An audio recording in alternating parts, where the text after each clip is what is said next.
அனைவருக்கும் வணக்கம். என் பேர் ஆனந்தனா. தேவகோட்டை செம்மன் மாணிக்க வாசன் நல்லப்பள்ளியில் 6ஆம் வகுப்பு படிக்கிறேன். நான் படிச்சிருந்த கதை பேர் அருணாவின் மாணவர்களுக்கான சின்ன கதைகள். அதில் கண்ணன் நந்தினி அப்படின்னு 2 பேர் இருப்பாங்களாம். அவங்களோட அப்பா அவங்கள பொருட்காட்சிக்கு கூட்டிகிட்டு போகிறேன் அப்படின்னு சொல்லியிருப்பாங்களாம்.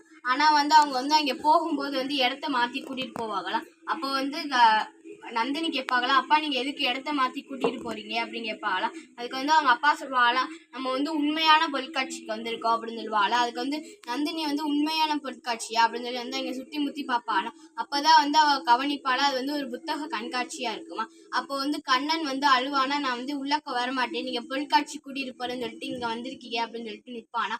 அதோட அவங்க அப்பா கோவமா நீங்கள் நிற்கிறதா இருந்தா இரு அப்படின்னு சொல்லிட்டு போயிடுவாங்களா. அதுக்கு அதோட அவங்க அம்மாவும் நான் கண்ணனோட நிற்கிறேன் அப்படின்னு சொல்லிட்டு நிற்பாங்களாம். அதோட நந்தினியும் அவங்க அப்பா புத்தக கண்காட்சிக்குள்ளே போவாங்களாம். போனோன்னா அவங்க எல்லாரும் சுற்றி பார்த்துட்டு இருப்பாளா. அப்போ நந்தினி திடீர்னு உன்னை கவனிப்பாளா. அவங்க அம்மாவும் கண்ணனும் அவங்க பின்னாடியே வந்துட்டு இருப்பாளாம். அப்போ நந்தினி அவங்க அப்பாட சொல்லுவாளா. அவங்க அப்பா சிரிச்சுக்கிட்டே 2 பேரையும் கூட்டிட்டு ஒன்றா போய் புத்தகங்கள்லாம் வாங்கிட்டு வந்துருவாளா. அதுக்கப்புறம் வீட்டுக்கு வந்தோன்னா நந்தினியும் கண்ணனும் அதை படித்து பார்த்துட்டு இருப்பாளா. அப்போ அவங்க அம்மா கேட்பாளா, இதெல்லாம் மொத்தமாக எவ்வளோ ஆச்சு அப்படின்னு கேட்பாளா. அதுக்கு அவங்க அப்பா 1000 ரூபாய் ஆச்சு அப்படின்னு சொல்லுவாள். அதுக்கு அவங்க அம்மா, நீங்கள் எதுக்கு இவ்வளோ பொருட்கள் வாங்குனீங்க, நீங்கள் இதுக்கு பதிலாக வீட்டுக்கு ஏதாவது பொருள் வாங்கியிருந்தா உபயோகப்படுற மாதிரி இருந்திருக்கும் அப்படின்னு சொல்லுவாள். அதுக்கு அவங்க அப்பா சொல்லுவாங்களா, வீட்டில் உள்ள பொருட்கள்லாம் எப்பயாச்சும் உபயோகம் இல்லாமல் போயிடும். ஆனால்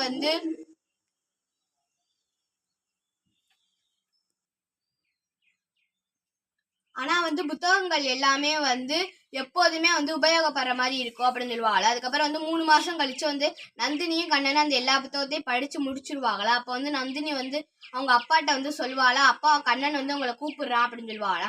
அப்போ அவங்க அப்பா கண்ணன்ட்ட என்னன்னு கேட்பாளா. அதுக்கு கண்ணன் சொல்லுவானா, நம்ம ஒரு பொருட்காட்சி எனக்கு தெரியும், நம்ம அங்கே போவோம் அப்படின்னு சொல்லுவானா.